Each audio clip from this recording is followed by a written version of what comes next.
ഞാൻ എൻ്റെ മക്കളെ കണ്ടു തുടങ്ങുമ്പോൾ എൻ്റെ ഉള്ളിൽ ആദ്യം ഉണ്ടാവുന്ന ഒരു തോട്ട് എന്ന് പറഞ്ഞു കഴിഞ്ഞാൽ ഇത് കർത്താവിനെ വിശ്വസിച്ച് ഏൽപ്പിച്ചിരിക്കുന്നതാണ്, അവർക്ക് വേണ്ട കാര്യങ്ങൾ പ്രൊവൈഡ് ചെയ്യേണ്ടത് എൻ്റെ ഉത്തരവാദിത്തമാണ് എന്നൊരു ബോധ്യം. ആ ഒരു ബോധ്യത്തിൽ നിന്നാണ് എനിക്ക് ഇനീഷ്യലി ഇത്തരം കാര്യങ്ങൾ എനിക്ക് നേരിടാനായിട്ടുള്ളൊരു ശക്തി ഉണ്ടായത്. ഫൈനാൻസസിനെ കുറിച്ചാണ് പിന്നെ ബാക്കി എല്ലാവരും ഒരുപാട് കൺസേൺഡ് ആയിട്ട് പറയാറുള്ളത്. എനിക്ക് തോന്നിയിട്ടുള്ളത്, നമുക്ക് മക്കളെ തന്നിട്ട് ദൈവം അങ്ങനെ കൈകെട്ടി മാറി നിന്ന എന്നാൽ പിന്നെ ഇനി അവൻ നോക്കിക്കോട്ടെ എന്ന് വിചാരിക്കുന്ന ടൈപ്പ് ഒരാളൊന്നുമില്ല. എനിക്കതെൻ്റെ ജീവിതത്തിൽ മനസ്സിലായിട്ടുള്ള എന്താണെന്ന് വെച്ചാൽ, നമുക്ക് 7 മക്കളെ ദൈവം തരുമ്പോൾ ഈ 7 മക്കളെ നോക്കാനായിട്ടുള്ള സാഹചര്യങ്ങളും ദൈവം നമുക്ക് ഒരുക്കി തരുന്നുണ്ട്. അത് സാമ്പത്തികമായിട്ടാണെങ്കിലും മറ്റ് ആളുകളുടെ സപ്പോർട്ടിൽ നിന്നാണെങ്കിലും. ഞങ്ങൾക്ക് ഇത്രയും മക്കളൊക്കെ ആയിട്ട് ഞങ്ങൾ 7 മക്കളായിട്ട് ഞങ്ങൾ സൗദി അറേബ്യയിൽ ഒരു 10-12 വർഷത്തോളം ഞങ്ങൾ അവിടെ താമസിച്ചിരുന്നു. അന്ന് ഞങ്ങൾക്ക് സപ്പോർട്ടിന് വേറെ ആരുമില്ല. നമ്മുടെ ജീവിതത്തിനകത്തുള്ള പല ഫ്രണ്ട്സും, ഇവള് പ്രസവിച്ച് കിടന്നിരുന്ന കൊറോണ സമയത്തൊക്കെ ആളുകൾ തമ്മിൽ പോലും കാണാനോ വരാനോ ഒന്നും സൗകര്യങ്ങൾ ഉണ്ടായിരുന്നില്ല. അന്ന് ഞങ്ങളെ മക്കളെ ഓരോരുത്തരും അവരവരുടെ വീടുകളിലേക്ക് കൊണ്ടുപോകും, അവിടുന്ന് അവർ സ്കൂളിലേക്ക് വിടും.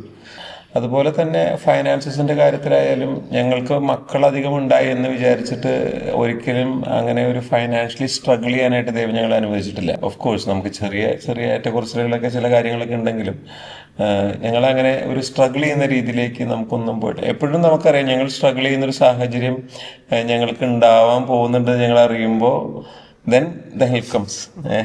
നമ്മൾ പ്രതീക്ഷിക്കാത്ത വഴികളിൽ നിന്ന് നമ്മൾ അടഞ്ഞു പോയി എന്ന് വിചാരിച്ചിരുന്ന പല വാതിലുകളും നമ്മൾ പോലും അറിയാതെ തുറന്നിട്ട് കർത്താവ് നമ്മളെ വലിച്ചു കയറ്റുന്ന സാഹചര്യങ്ങളൊക്കെ ഞങ്ങളുടെ ജീവിതത്തിലുണ്ടായിരുന്നു. അതൊക്കെ ഇങ്ങനെ പറയാൻ തുടങ്ങിക്കഴിഞ്ഞാൽ ഒത്തിരി അനുഭവങ്ങളുണ്ട്. അപ്പോൾ അത്തരത്തിൽ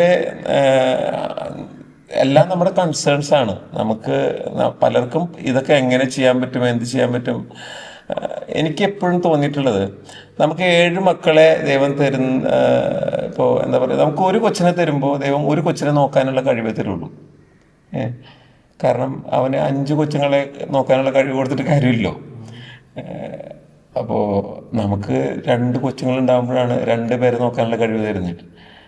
5 കൊച്ചുങ്ങളുണ്ടാകുമ്പോഴാണ് 5 മക്കളെ നോക്കാനുള്ള ഗ്രേസ് തരുന്നത്. 7 മക്കളുള്ളവർക്ക് 7 മക്കളെ നോക്കാനുള്ളതിൻ്റെ ഗ്രേസ് കിട്ടുള്ളൂ.